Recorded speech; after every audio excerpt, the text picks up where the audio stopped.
Olá, tudo bem? Já estou de volta à sequência do nosso RU na tela da Band para todo o estado. Você em todo o estado de Rondônia acompanhando o programa. O assunto agora é bem importante e interessa a boa parte da nossa audiência. Você, servidor público do estado, que tem direito a se transpor, a passar, fazer parte do quadro efetivo da federação, que ainda tem pendências, quer saber como é que está todo esse processo. Nosso bate-papo de agora tem muito a ver com essa questão. Eu recebo aqui a advogada Jéssica Mingardo. Doutora, seja bem-vinda ao programa, a satisfação recebê-la. A senhora representa a associação que tem a representatividade dos servidores que têm o direito a esse benefício, é isso? Isso, boa tarde, obrigada pela oportunidade. Eu represento a Sertron, Associação dos Servidores em Transição para o Ex-Território Federal de Rondônia. Doutora, até o final do governo Temer, teve um certo avanço essa transposição, em todos os aspectos, tanto administrativamente até judicialmente, a coisa evoluiu um pouco. E depois, quando assumiu o governo Bolsonaro, logo na sequência também veio a pandemia, parece que deu uma estabilizada, enfim. Queria saber como é que está a situação atual, tem alguma novidade que surgiu nos últimos momentos?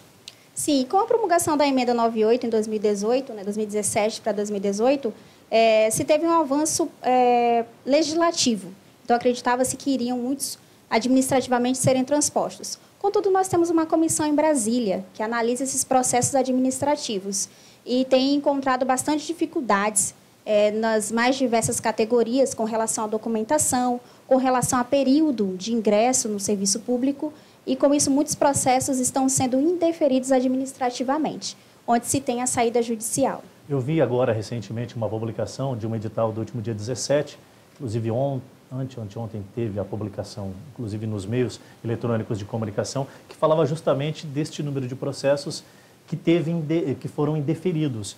A grande maioria dos problemas enfrentados é uma questão mais documental ou é a questão de burocracia do próprio sistema que vem impedindo que o processo avance?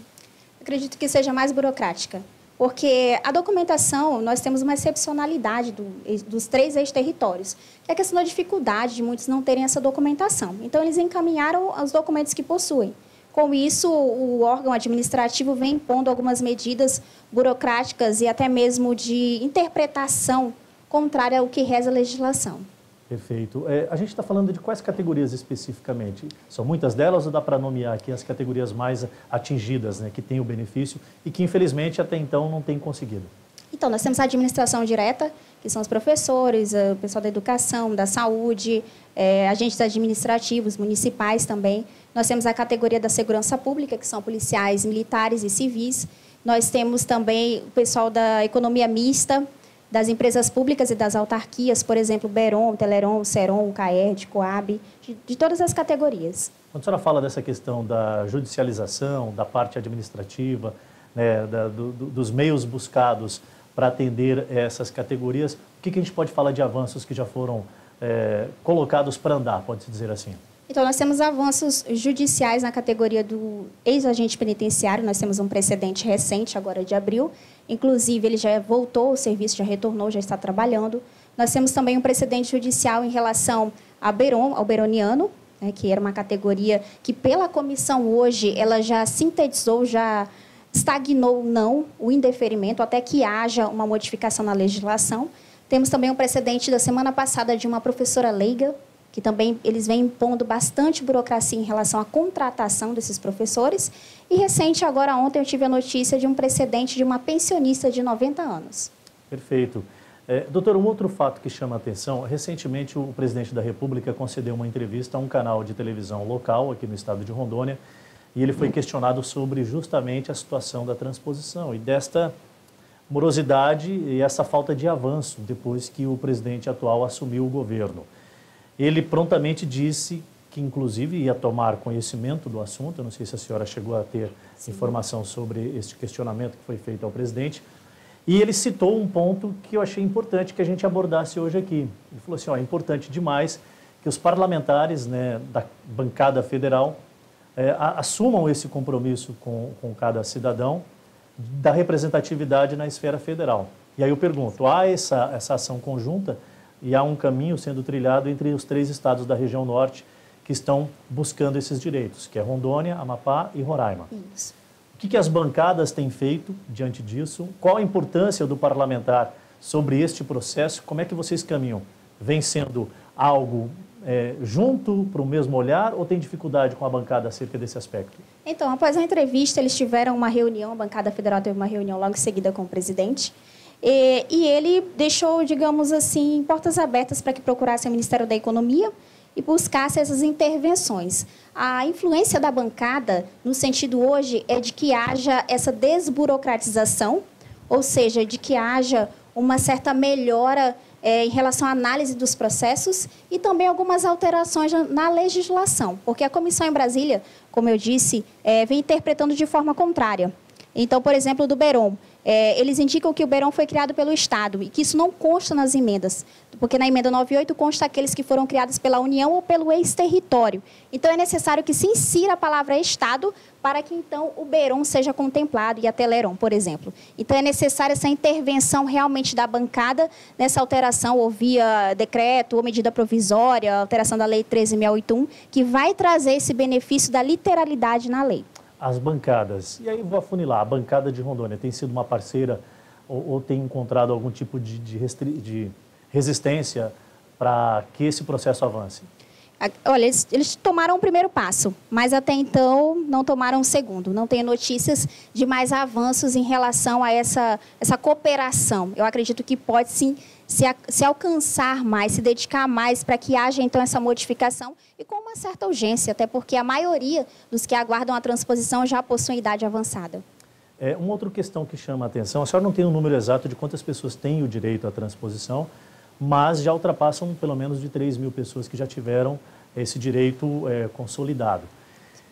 Pessoas que ainda não se decidiram, ainda há um tempo hábil ou já passou esse processo? Aquele que tem direito, ele teve que se manifestar e já passou o período dele se manifestar? Então, o prazo está encerrado. O último prazo foi em 2019. Contudo, com esta alteração que nós estamos buscando via legislativa, esse prazo ele será reaberto. Nós, inclusive, encaminhamos propostas, que foi via bancada, de alteração, que esse prazo, porque muitos não formalizaram esse protocolo. Então, esse prazo ele precisa ser reaberto para que, então, a pessoa procure a atual SAMP para formalizar o seu termo de opção, que é o processo administrativo.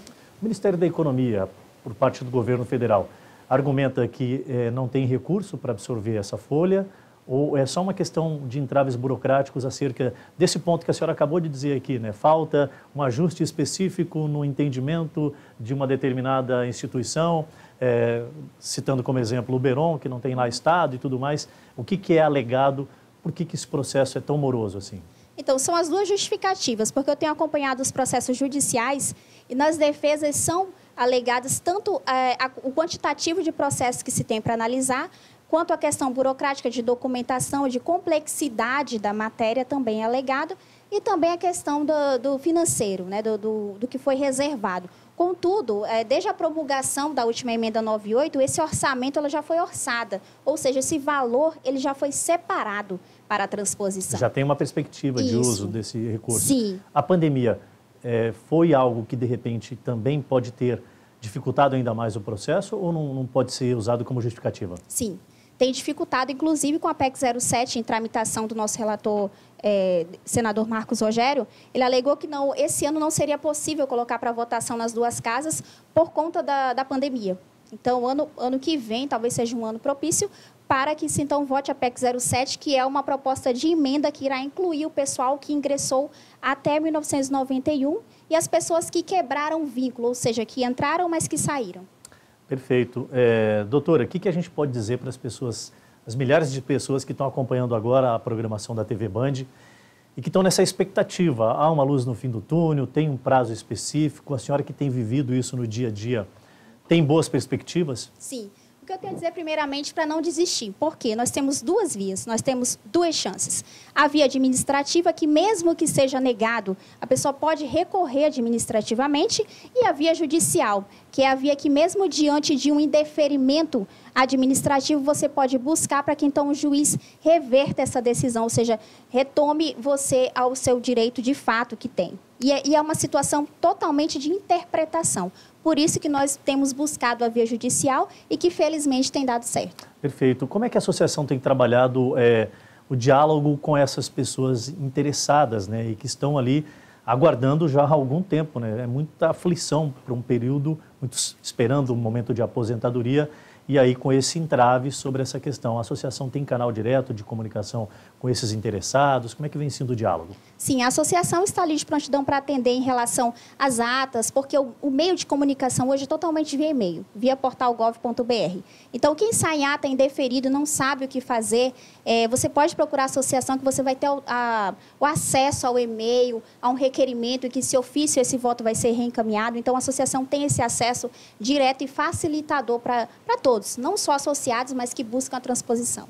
Com essa retomada parcial que começa a ter das atividades de forma presencial, a perspectiva é de que a gente comece 2022 com resultados interessantes, então, acerca dessa causa. Sim, acredito que sim. Nós temos muito a avançar ainda em 2022. Perfeito. Está aqui a doutora Jéssica Mingardo falando conosco. Mingardo é descendente de italiano, né? Seja bem-vinda aqui mais uma vez, foi uma satisfação recebê-la. Se quiser complementar com mais alguma informação que a gente deixou de falar aqui para a nossa audiência, fique à vontade. Somente deixar o recado para aqueles que estão aí sem saída, sem saber o que fazer. Inclusive, nós tivemos um precedente recente de uma idosa de 90 anos que aguardava ansiosamente por ver o seu direito garantido e ela obteve. Então, há tempo. Enquanto você está com vida, está com saúde, busque os seus direitos, não deixe de buscar, porque eu atendo diariamente clientes. Ah, doutora, eu desisti, não tem mais o que fazer, abandonei a documentação. Tem jeito sim, nós podemos buscar o seu processo administrativo, por mais que você já não tenha mais a documentação. Então, busque. Você tem 2 chances e você deve utilizar. Perfeito. Mais uma vez, obrigado pela vinda. Falamos um pouco mais sobre a questão atual do processo, né? O andamento da transposição aqui dos servidores do Estado de Rondônia para o quadro da União.